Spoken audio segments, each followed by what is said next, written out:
All right, look, I think I have like a messed up Norwegian bank account, or maybe an account that's specifically for foreigners, because I tried to call, I didn't try, I did. I called Spotify on the phone, and I was like, look, what's up with my bank account, right?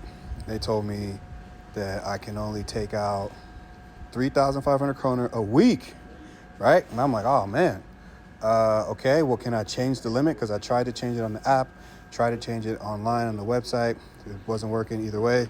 And so they told me, they like looked at my account. They were like, you can't change the limit, which is crazy. You know what I mean? So I'm like, well, okay. So now it's got me thinking, because, I got this bank account when I only had a D number and I was living on Svalbard.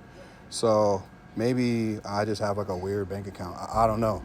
But somebody tell me, like, if you work at Spotify, why that is, or what would be the reason for having a bank account like that.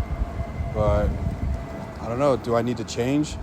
Like, do I need to change my particular bank account? I just have a regular bank account. I don't know, guys. But no, I cannot change my limit. And that sucks.